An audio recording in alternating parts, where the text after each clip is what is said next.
sur la scière de ton front. Là, maintenant, la pression a commencé.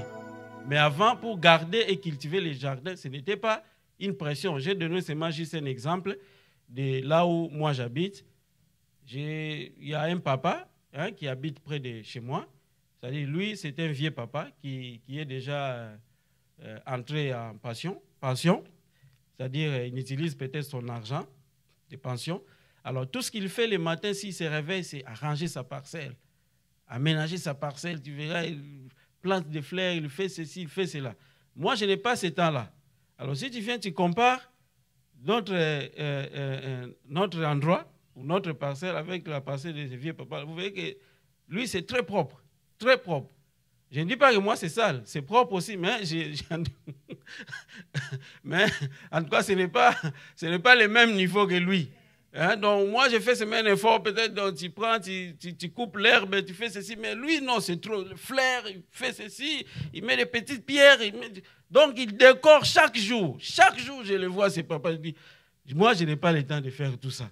Alors, vous comprenez, ce papa-là, personne ne le pousse à le faire. Il n'y a pas une pression, il n'y a pas un superviseur derrière lui. Donc, c'est un plaisir. Donc, c'est le même plaisir que l'homme devait avoir dans les jardins pour cultiver et garder les jardins. Alors, donc c'est ça. Mais le diable maintenant n'a pas voulu que l'homme puisse vivre une telle vie, une vie pleinement abondante. Alors, le diable est venu mentir l'homme pour le séparer de Dieu. C'est pourquoi j'ai dit qu'à tout moment, le diable peut s'attaquer à chaque aspect de votre vie. Non seulement l'aspect spirituel. Le diable peut s'attaquer à votre santé. Le diable peut s'attaquer à votre vie financière. Le diable peut s'attaquer à votre vie matérielle. Le diable peut s'attaquer à vos véhicules. Donc vous ne comprenez pas, les véhicules tombent en panne, mais vous pensez que non, ça, ce n'est pas le problème de Dieu, jamais seulement chez le mécanicien. Non. J'avais dit que Dieu s'intéresse à tous les aspects de notre vie. Il ne faut jamais penser que dans la vie chrétienne, c'est-à-dire que, ou dans la vie comme ça, il y a des aspects de votre vie qui n'intéressent pas Dieu. Non. Tous les aspects de votre vie intéressent Dieu. Pourquoi?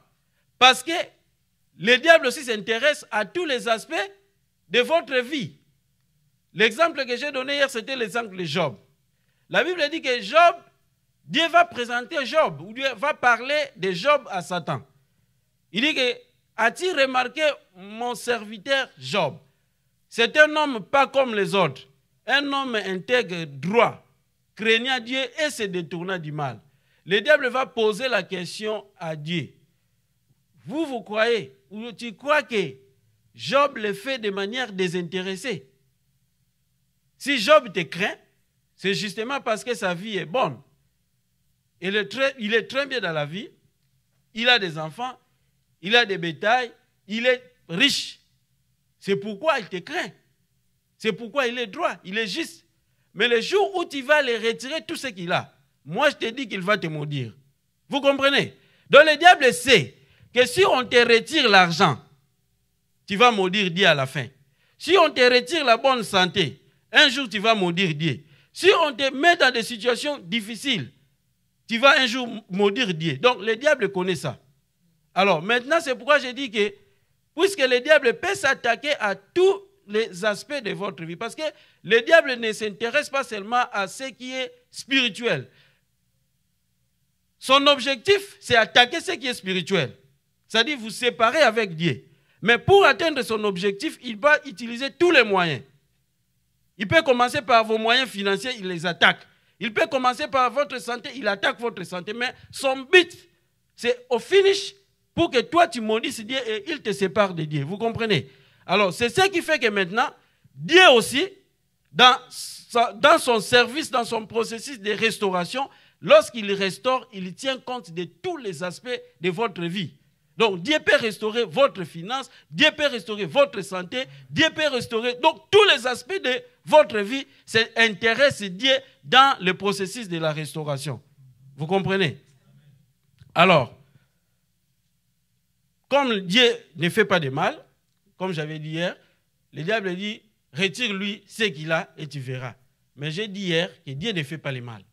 Alors comme Dieu ne fait pas le mal, il donne maintenant la permission à Satan. Bon, toi, tu peux faire ce que tu veux. Mais seulement son âme ne touche pas. Pourquoi? Parce que Dieu ne fait pas le mal. Retenez ça déjà. Dieu ne fait pas le mal. Si Dieu faisait le mal, à ce moment-là, peut-être il avait dit, il allait dire au diable, bon, comme tu viens de dire que si je lui retire ça, il va me maudire, ça va, je vais commencer à retirer. Mais Dieu ne fait pas ça. Il laisse le diable, il permet au diable de faire le mal parce que c'est lui qui fait le mal. Vous comprenez? Et en deuxième lieu, Dieu ne peut pas faire ça parce que ça serait comme si Dieu est en train d'obéir aux ordres du diable. Donc le diable dit, si tu veux, retire-lui. Et puis Dieu fait. Donc il a obéi aux ordres du diable. C'est la même chose qui s'est passée lors de la tentation. Satan va dire à Jésus que si tu es fils de Dieu, fais ceci.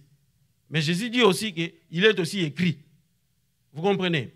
Donc, c'est comme ça. Et puis, enfin, nous avons vu que cette restauration, la présence de Dieu est la base de cette restauration. Pourquoi? Parce que lorsque Israël est sorti, le verset clé que j'avais donné, c'est Psaume 114, versets 1 à 6. Ça, vous allez lire ça après.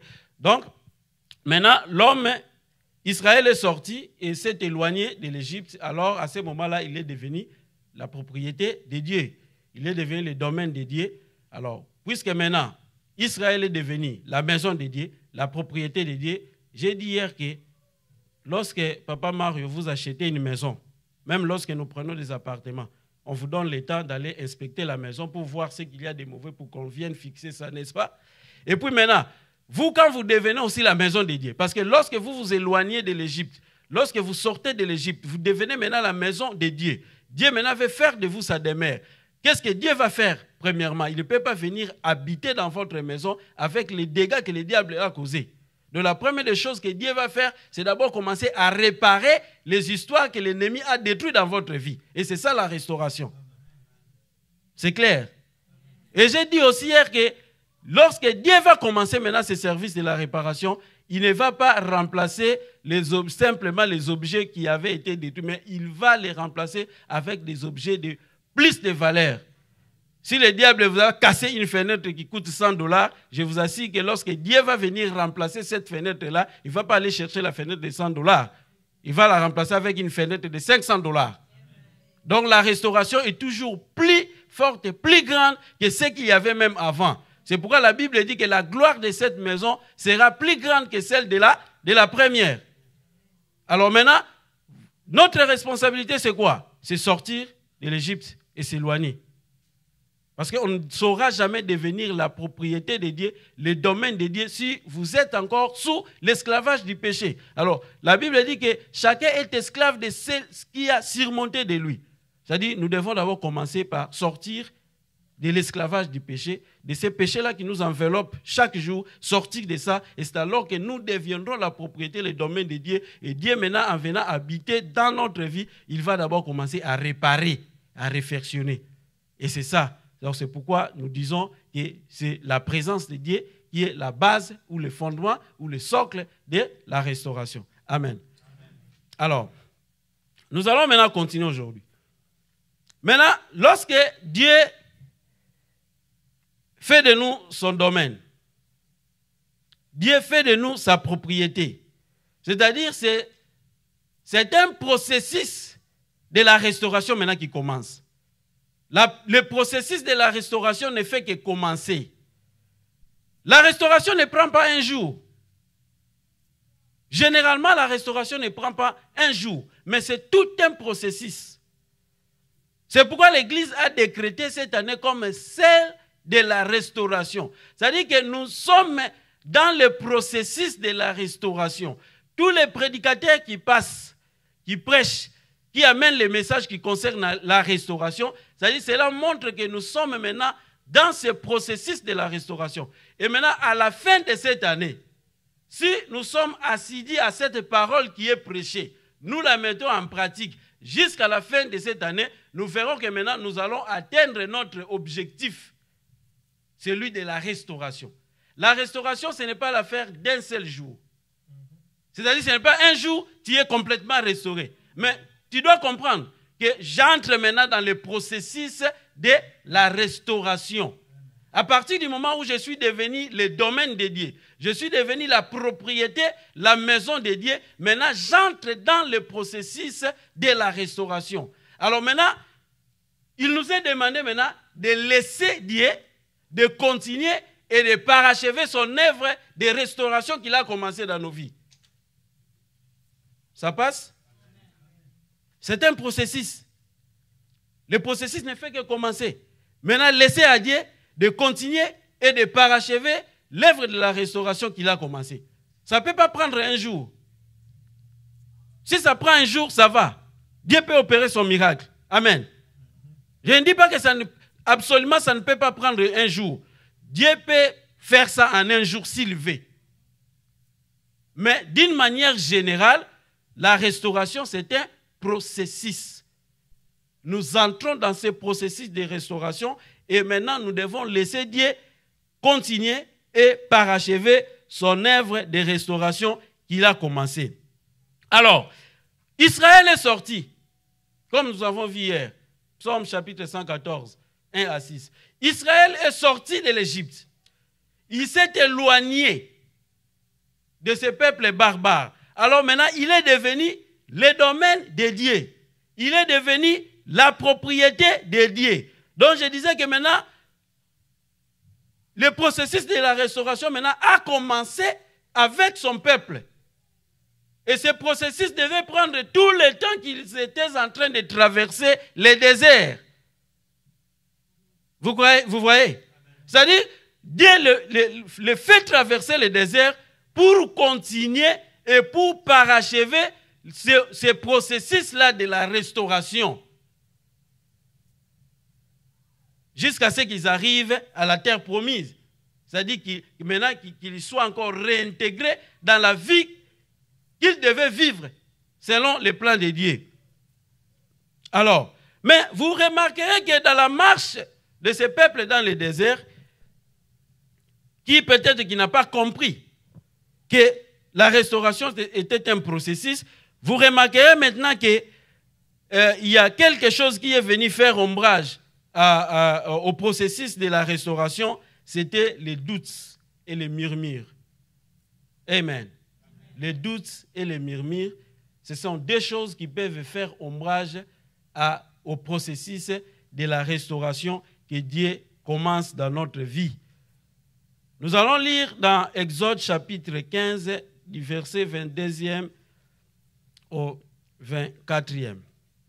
Exode chapitre 15, verset 22 à 24. La Bible dit ceci, je lis au nom de Jésus. J'ai la version Louis II. Je lis au nom de Jésus. La Bible dit ceci. 15, 22 à 24. Moïse fit partir de la mer Rouge.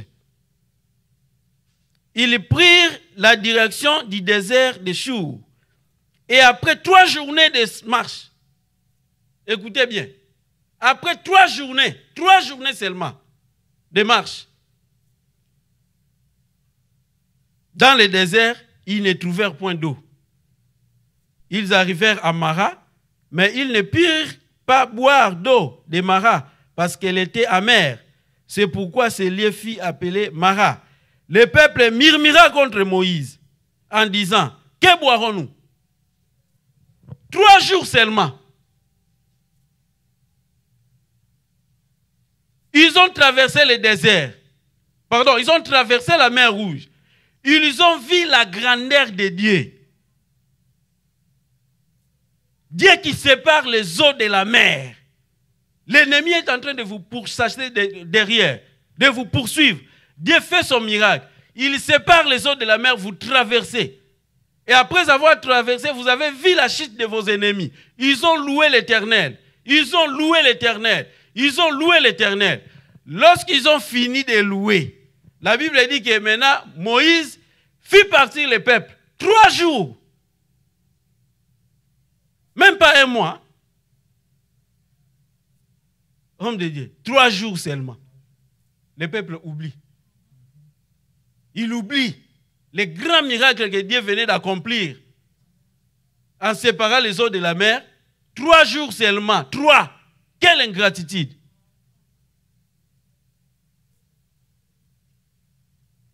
Les doutes et les murmures se sont installés déjà dans le peuple. Et ces doutes et murmures, ce sont des choses qui sont venues maintenant faire ombrage à ce processus de la restauration. Ce n'était pas prévu qu'il fasse 40 ans dans le désert. Ce n'était pas prévu. C'est à cause du doute et des murmures. Parce que Dieu s'étonnait. Je crois que Dieu s'étonnait. Mais comment ce peuple n'a pas encore compris? Puisqu'il n'a pas encore compris, il va encore tourner dans le désert jusqu'à ce qu'il comprenne. Cela veut dire que même aujourd'hui, si Dieu remarque que tu n'as pas encore compris, tu vas tourner. Vous comprenez? Si Dieu remarque, que Dieu se rend compte que tu n'as pas encore compris, tu vas tourner. Tu vas tourner là où tu ne devais pas tourner. C'est-à-dire que le processus de la restauration qui devait prendre peut-être une semaine, mais puisque tu n'as pas compris, ça va te prendre des mois. Vous comprenez? 3 jours. Le murmure a commencé à cause de l'eau. Ils ont déjà oublié.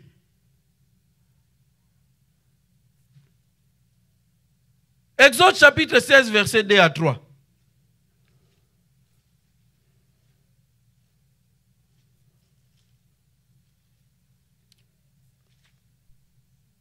« 16, 2 à 3. La Bible dit, « Et toute l'assemblée des enfants d'Israël murmura encore dans le désert contre Moïse et Aaron. Les enfants d'Israël leur dirent, « Que ne sommes-nous morts par la main de l'Éternel dans le pays d'Égypte, quand nous étions assis près des pots de viande, quand nous mangions du pain à satiété, car vous nous avez menés dans ce désert pour nous faire mourir de faim, pour faire mourir de faim toute cette multitude. » Quelque temps encore après, murmure à cause de la viande.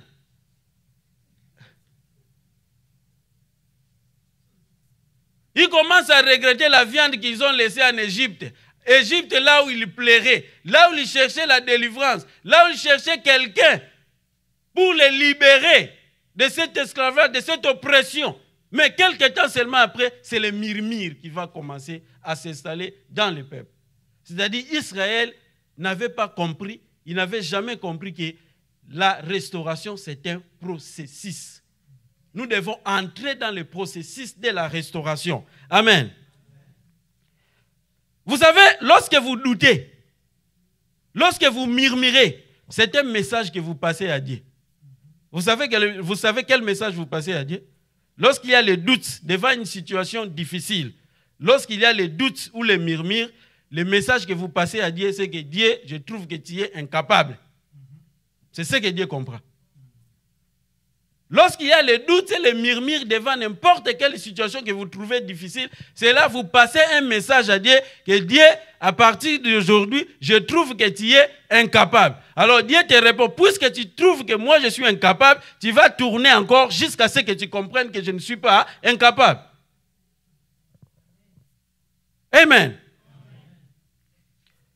Parce que l'homme, comme j'avais dit hier, l'homme devient le domaine, la propriété de Dieu. Mais nous devons comprendre que lorsque nous devenons le domaine, la propriété de Dieu, la parcelle de Dieu, la maison de Dieu, Dieu se réserve le droit de remodeler sa maison. Est-ce que vous comprenez ça? C'est-à-dire que vous devenez la maison de Dieu. C'est-à-dire à partir du moment où vous êtes sorti de l'Égypte, vous vous êtes éloigné de l'Égypte. Alors Dieu maintenant, vous choisissez que maintenant, je trouve que cet enfant est digne d'être mon domaine, digne d'être ma maison. Je vais aller m'installer dans sa maison. Mais la première des choses que je vais faire pour m'installer dans cette maison, je vais d'abord réparer les dégâts que l'ennemi a causés. Donc c'est ça la restauration. Dieu va réparer. Lorsque maintenant il finit de réparer, mais ça ne finit pas.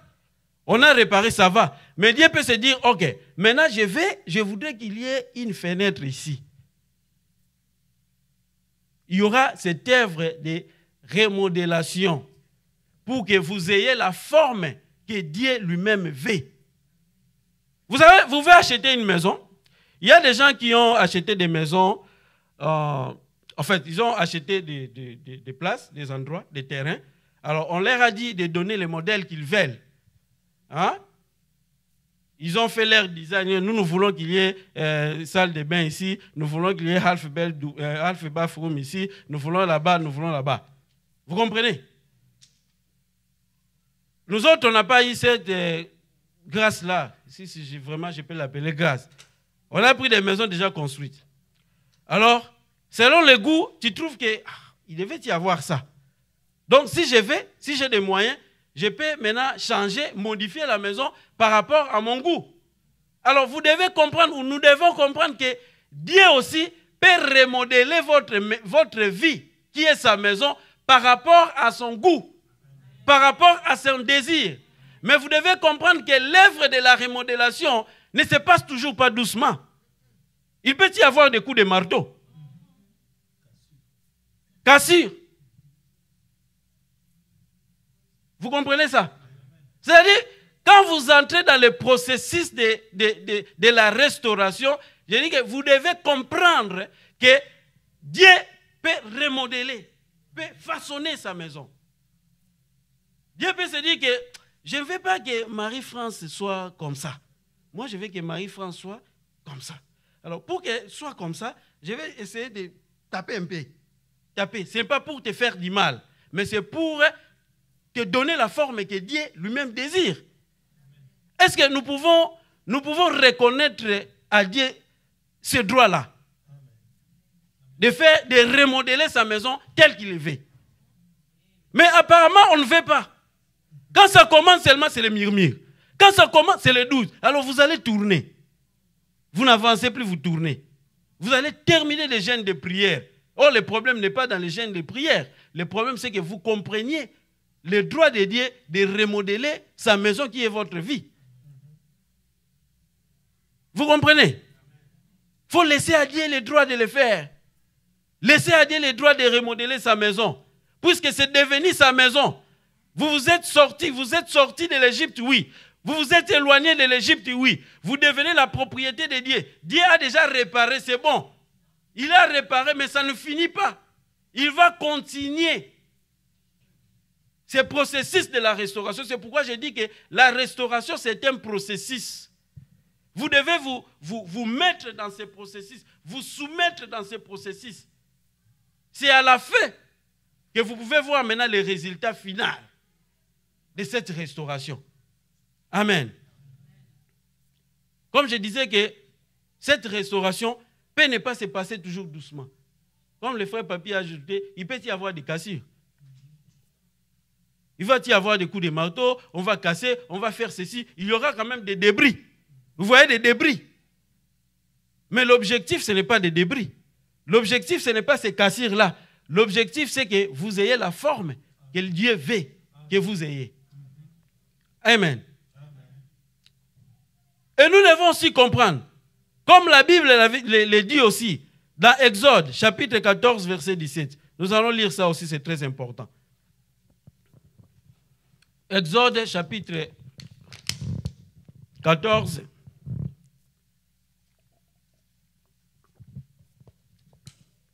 verset 17. La Bible dit ceci.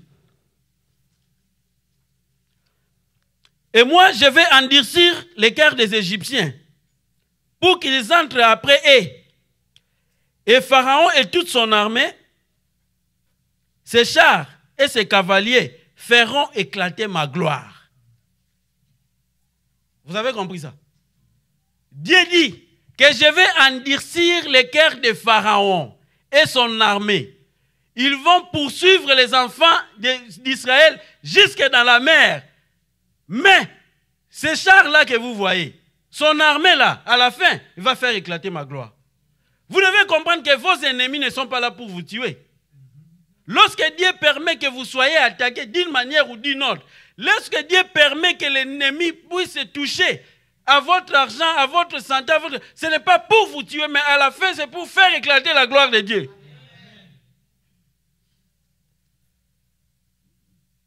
Si nous sommes la propriété, le domaine de Dieu, nos ennemis ne sont pas là pour nous tuer. Il faut les comprendre. Je peux être secoué par la maladie, mais ce n'est pas pour me tuer. Je peux être secoué par le manque d'emploi, ce n'est pas pour me tuer. Je peux être secoué par quoi que ce soit, ce n'est pas pour me tuer. Mais à la fin, c'est pour faire éclater la gloire de Dieu. Et c'est ce que Dieu a fait. Parce qu'il a permis l'armée de Pharaon, les chars, tout, ils aussi sont entrés. Les eaux de la mer se sont séparées. Mais Pharaon aussi, il est entré. Mais le problème, c'est quoi? Il n'est jamais traversé. Vous comprenez ça? Ils ne sont jamais traversés. Ils étaient engloutis. Et si Israël se dit, voilà, oh, tu vois maintenant, ils nous poursuivent jusqu'ici dans la mer, ah non, arrêtons-nous.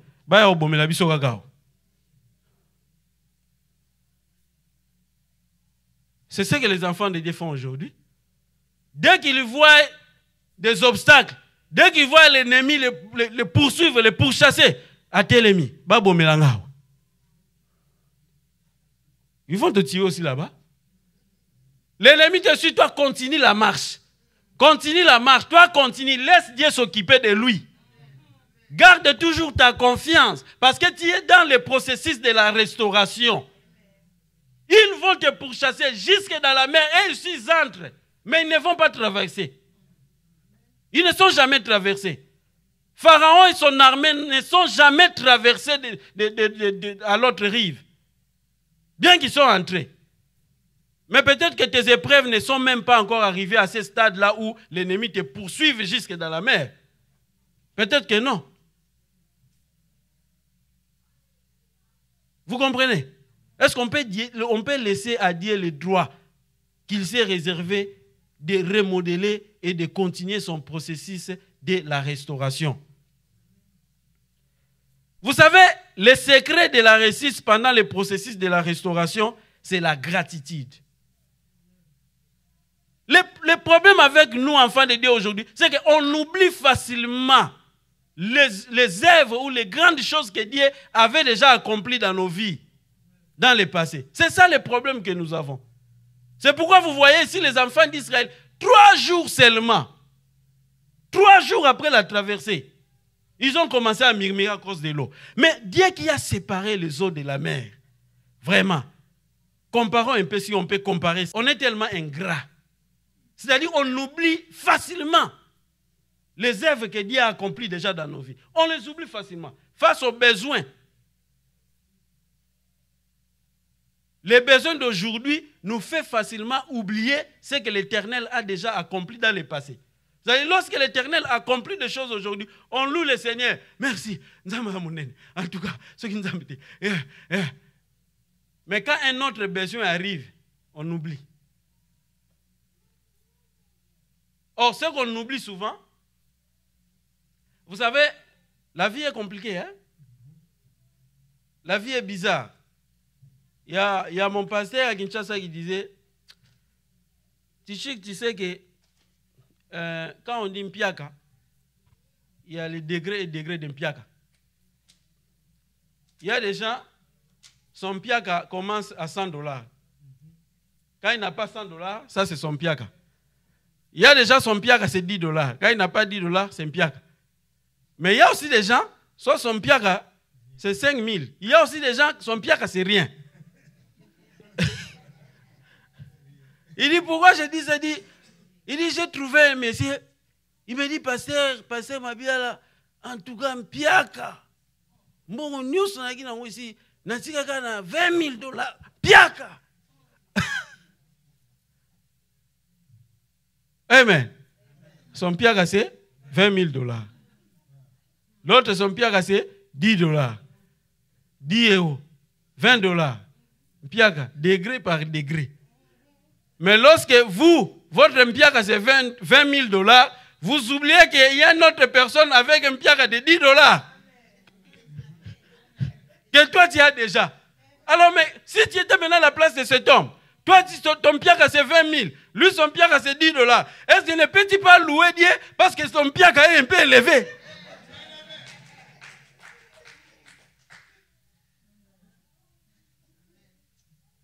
Amen. Il y a une fois, faut se mettre à la place des autres. Hein? C'est pourquoi la Bible dit, compte les bienfaits de l'Éternel. Loue l'Éternel et n'oublie aucun de ses bienfaits. Psaume chapitre 103, verset 2. Non, pas lire ça. Il faut compter les bienfaits de l'Éternel. Même lorsque ça marche, même lorsqu'on a l'impression que ça ne marche pas. Mais puisque nous sommes dans le processus de la restauration, nous devons continuer à compter les bienfaits de l'Éternel. Même quand on a l'impression, ah maintenant ça ne marche pas, mais oh, ça ne marche pas aujourd'hui. J'ai comme l'impression que ça ne marche pas. Mais quand je regarde, oh, Dieu avait fait ceci, Dieu avait fait cela, Dieu avait fait cela. Donc maintenant ça va produire la joie. Ça va produire la gratitude. Et je vais continuer mon processus de la restauration. Le processus de la restauration ne va plus s'arrêter. Je suis en train de compter et de me rappeler des bienfaits de Dieu. Mais lorsqu'on oublie les bienfaits de Dieu dans sa vie, on arrête le processus de la restauration. On va commencer maintenant à tourner 40 ans sur le même endroit.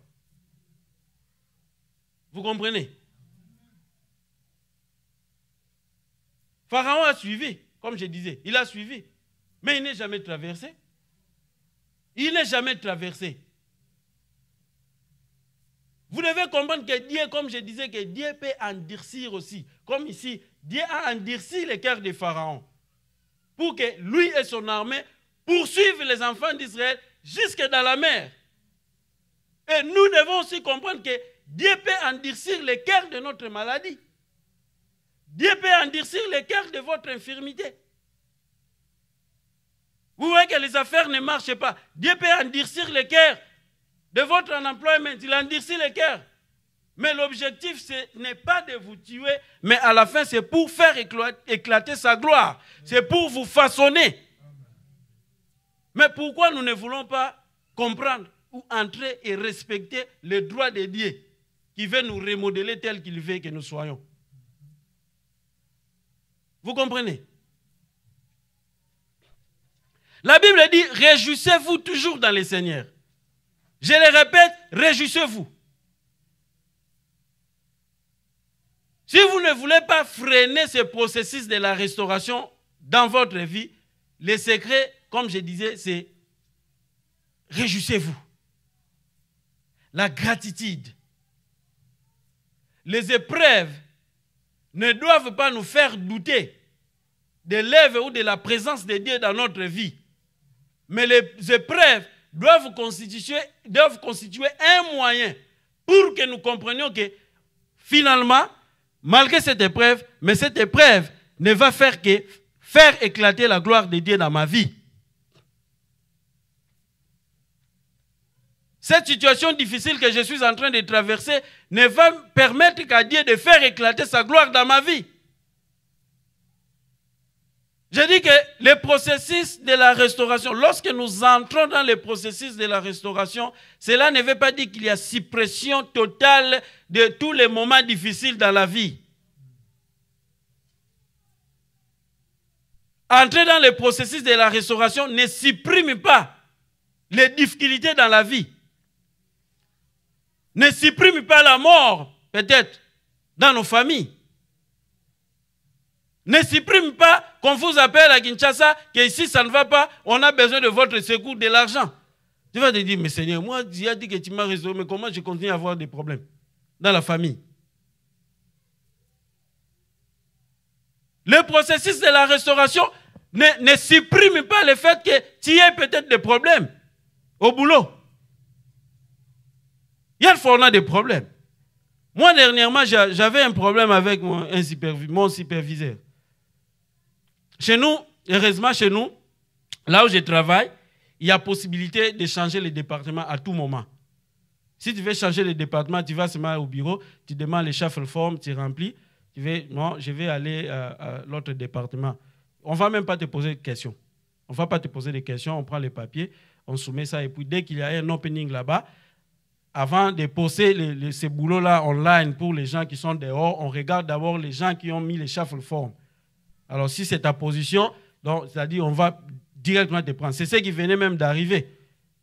Juste au mois de mars, au début du mois de mars, il y a un superviseur qui m'a trop dérangé là où j'étais. Il m'a trop dérangé, Non, ça suffit, je vais aller. J'ai rempli les shuffle form, j'ai remis. Alors j'étais un peu malade. J'ai fait, je crois, quelques jours à la maison. Le jour où je suis revenu, j'essayais maintenant de punch-in dans le computer de l'autre département. Je vois mon nom n'apparaît plus. Je suis allé au bureau, mais je vois mon nom. Il dit, non, on vous a déjà déplacé vers l'autre département. Et je suis allé là-bas. Mais malheureusement, c'est superviseur. Depuis que moi, j'étais aussi malade, je suis parti, je suis revenu. Lui n'est jamais revenu. Il est très malade. Il est très malade. Je ne suis pas content. J'ai posé, parce que les Américains aussi sont compliqués. Votre frère, votre ami qui est malade, je demande, mais il est où? Il est dans quel hôpital? Parce que je vais aller lui rendre visite. Je vais prier pour lui. Personne ne sait là où il est. Moi, je dis, vous, mais vous êtes comment? Ah! Mais pour nous, comme ça, on sait déjà là où il est. Je pose la question, est-ce qu'il est à la maison ou il est à l'hôpital? Parce que s'il est à l'hôpital, parce que les gens croient que je ne l'aime pas. Tout le monde maintenant m'appelle, mais non, mais il est parti, tu peux revenir. Moi, non, je ne reviens plus. Comme je suis parti, je suis parti. Vous comprenez?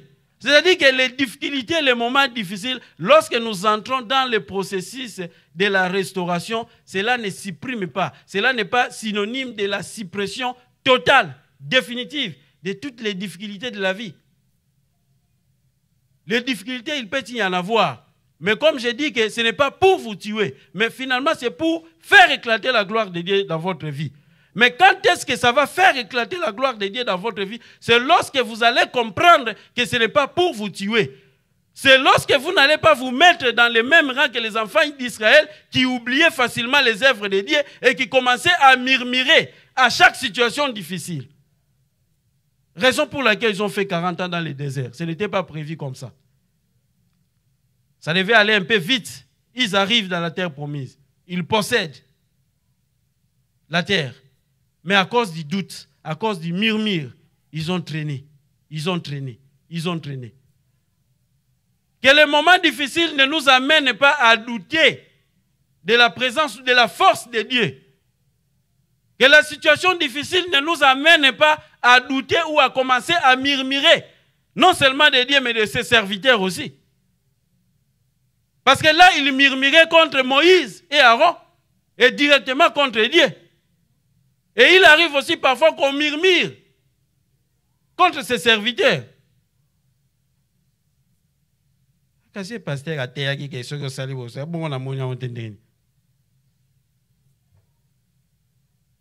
que nous comprenons? Non, il y a seulement 2 semaines, il venait de prêcher. Oui, le pasteur Caleb, vous avez raté.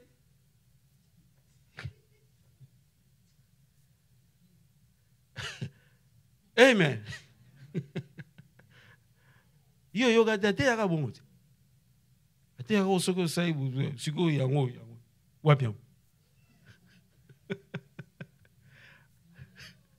Amen. Laissez Dieu continuer et parachever son œuvre, son processus de la restauration. Tout ce qu'on a à faire, c'est se soumettre. Se soumettre à ce processus-là. Philippiens chapitre 4, verset 4. La Bible dit ceci. Philippiens chapitre 4, verset 4. La Bible dit, réjouissez-vous toujours dans le Seigneur. Et je le répète, réjouissez-vous. Vous avez compris ça? La Bible dit, réjouissez-vous toujours. Pas par moment. La Bible ne dit pas que par moment, réjouissez-vous, mais quand ça ne va pas, pleurez. La Bible dit, réjouissez-vous toujours dans le Seigneur. Je le répète, réjouissez-vous. Qu'il pleuve, qu'il neige, réjouissez-vous toujours dans le Seigneur. Je le répète, réjouissez-vous. Nous devons prier le Seigneur. Nous devons prier le Seigneur. Donne-moi ce cœur-là. Je vais être capable de me réjouir dans toutes circonstances. Vous savez, la foi que Dieu recherche dans nos vies, la foi que Dieu recherche dans nos vies, c'est cette foi-là, c'est cette confiance-là qui qui, dans tous les moments, dans toutes les circonstances, on a confiance en Dieu. Réjouissez-vous toujours dans le Seigneur. Mais quand nous voyons les choses telles qu'elles sont aujourd'hui, parce que vous verrez, c'est comme si réjouissez-vous dans le Seigneur, ça n'entre plus. C'est-à-dire que ce que les gens veulent écouter peut-être, c'est pleurez toujours dans le Seigneur, je le répète, pleurez.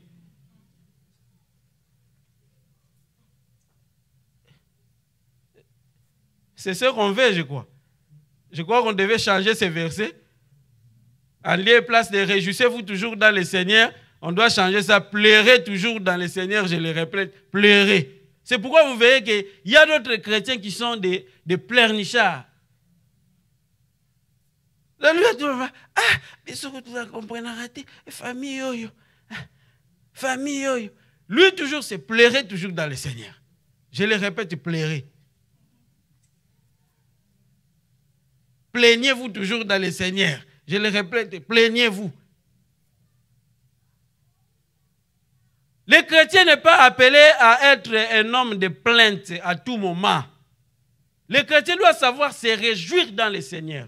Parce que se réjouir dans le Seigneur, dans chaque circonstance, c'est ce qui va faire éclater la gloire de Dieu dans votre vie. Quand vous ne savez pas vous réjouir dans toutes les circonstances, comme j'ai dit que j'insiste que ça freine le processus de la restauration. Tu verras qu'on arrive à la fin de cette année, alors que l'Église s'est fixée comme objectif pour cette année, c'est l'année de la restauration. Mais vous allez peut-être être celui qui va freiner l'objectif que l'Église s'est donné. Parce que j'ai dit hier que la restauration de toute l'Église dépend aussi de la restauration de ses membres. Lorsque chacun de nous est restauré, lorsque chacun de nous entre dans ce processus de la restauration et qu'il sorte restauré, cela va directement provoquer et entraîner aussi la restauration de toute la communauté. Vous croyez que si nous ne sommes pas restaurés, mais c'est pourquoi on va toujours qu'on est à être, peut-être à pleurer, à chercher même des petites histoires. C'est pourquoi vous verrez que l'Église a des besoins, mais puisque les gens ne sont pas restaurés, l'Église ne sait même pas se satisfaire. Il y a un pasteur qui disait, tu sais que dans les églises, il y a des petits poissons et des gros poissons. Moi, dans mon église, il n'y a que des petits poissons. Vous voulez les petits poissons, c'est ceux qui donnent $1, offrande $1. Mais dans l'église où il y a des gros poissons, là, ils donnent des offrandes de $100. Moi, je n'ai que des petits poissons. Vous comprenez? Alors, si nous prenons ça comme vrai, nous allons comprendre qu'une église qui a de gros poissons, c'est une église qui va être restaurée aussi facilement. Pourquoi? Parce que lorsqu'il y a un besoin quelconque dans l'église, puisqu'il y a de gros poissons, mais c'est rien. Nous avons besoin de $2000 pour acheter ceci. Les gros poissons vont sortir. Des gros poissons, 2000.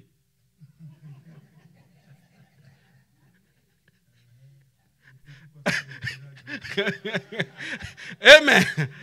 Mais là, il y a des petits poissons non restaurés. On a besoin de $2000, 20, 5, 1. Quand est-ce que vous allez atteindre $2000? 5 ans. Devenez gros poissons. Entrez dans le processus de la restauration. Devenez gros poissons. Les besoins de l'église seront facilement, rapidement résolus. Parce qu'il y a de gros poissons, c'est-à-dire des gens qui sont restaurés. Comme j'ai dit que la restauration, Dieu, quand il opère son œuvre de la restauration, il tient compte de tous les aspects de votre vie.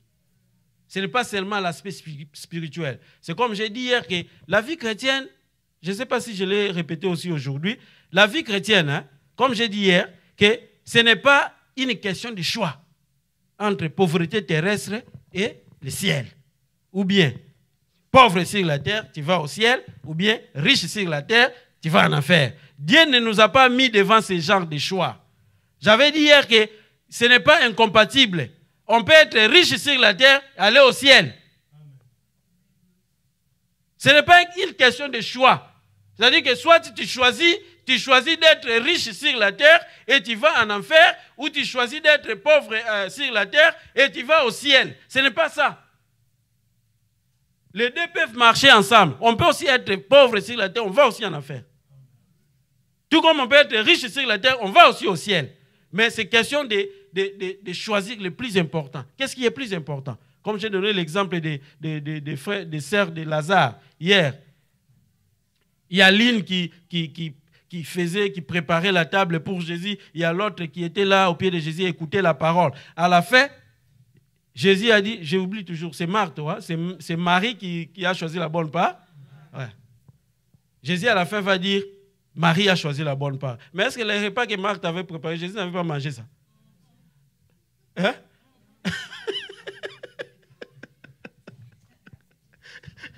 Hein? Finalement, Jésus avait mangé. Est-ce que Marthe elle avait commis un péché? Elle avait fait un mal. Mais seulement que l'autre a choisi la bonne part. J'ai dit aussi la même chose que lorsque Jésus était en conversation avec cette femme samaritaine, la Bible dit que les disciples sont allés chercher à manger. Après, les disciples sont venus. Seigneur, voici les repas. Jésus dit, mon repas, c'est faire la volonté de celui qui m'a envoyé. Est-ce que cela veut dire que Jésus n'avait jamais mangé? D'ailleurs, on le voit dans la Bible. À plusieurs reprises, Jésus à table est en train de manger. Il y en a beaucoup. Preuve, Zachée, dans la maison des Zachée. Qu'est-ce que Jésus faisait? Manger et boire.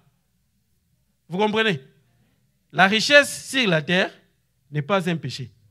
Mais seulement, la Bible veut que vous faisiez la part des choses. La richesse terrestre et les choses spirituelles, qu'est-ce qui est plus important? Spirituel.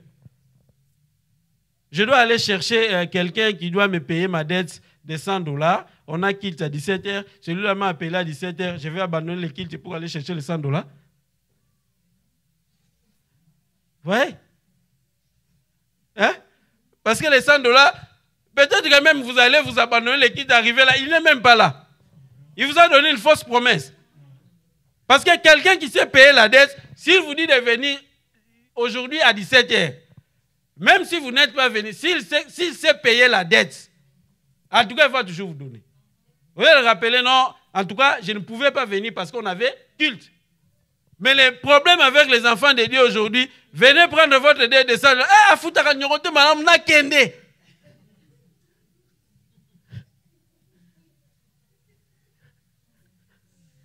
Amen. On ne sait pas faire la part des choses entre ce qui est matériel et ce qui est spirituel. C'est-à-dire, tu n'as pas encore compris le processus de la restauration. Tu vas commencer à tourner au même endroit. C'est pourquoi je vous ai dit hier que lorsque vous commencez un séminaire comme ça, il ne faut pas, non, parce que vendredi, samedi, les gens n'avaient... Non, ça, ce n'est pas un problème. Ce n'est pas un problème. La parole de Dieu, nous la prêchons, mais c'est Dieu qui sait ce qu'il veut faire. Même si vous envoie 3 personnes, soyez dans la joie, prêchez. Même si Dieu envoie 2 personnes, prêchez. Parce que vous pouvez prêcher des milliers de personnes. Mais peut-être que le Saint-Esprit ne vise que 2 ces jours-là. Vous comprenez? Écoutez la parole de Dieu. Prenez-la, mettez-la en pratique. Vous allez sortir cette année restaurée. À la fin de cette année, restaurée. Parce que c'est l'objectif que l'Église s'est fixé pour cette année. C'est l'année de la restauration. Et c'est un processus dans lequel tout le monde doit entrer. Réjouissez-vous dans le Seigneur. Réjouissez-vous toujours dans le Seigneur. Je le répète, réjouissez-vous. Ce n'est pas pleurer toujours dans le Seigneur. Je le répète, pleurer. Réjouissez-vous. Amen. La raison de nos ennemis, comme je dis, ce n'est pas pour nous tuer. Je veux que vous reteniez ça. La raison d'être de votre ennemi, ce n'est pas pour vous tuer.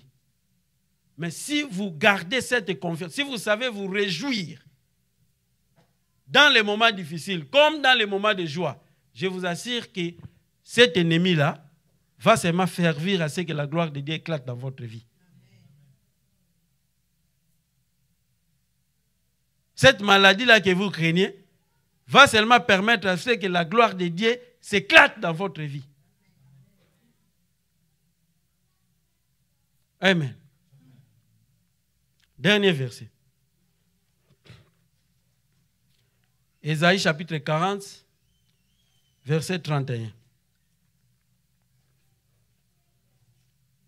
ne sommes pas appelés à pleurer, à nous plaindre à tout moment, mais nous sommes appelés à nous réjouir.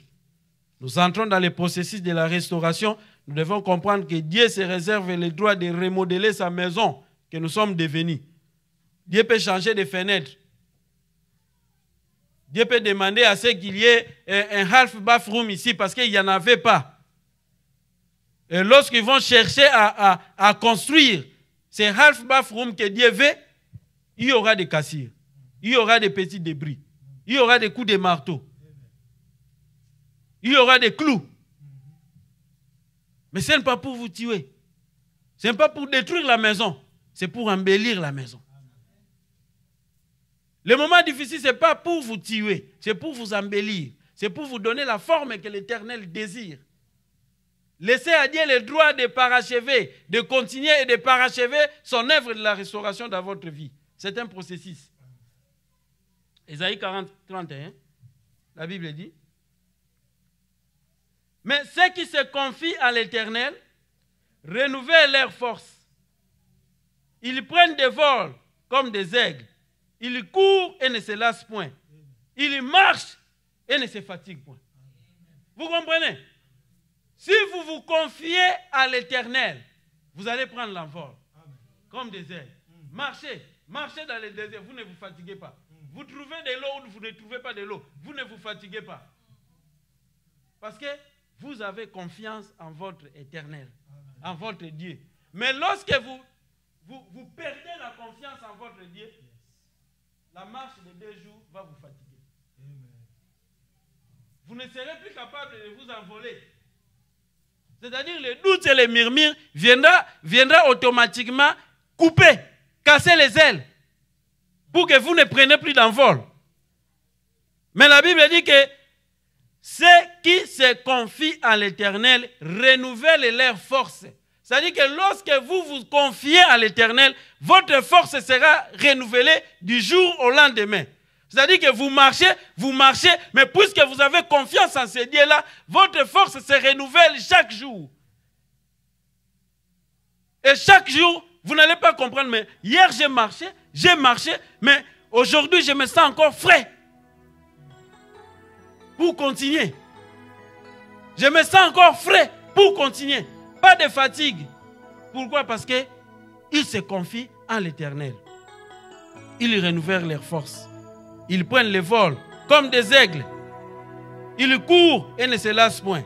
Ils marchent et ne se fatiguent point. Est-ce qu'on a compris? Nous avons terminé pour aujourd'hui. Vous êtes bénis. Êtes-vous bénis? Nous allons nous lever pour prier.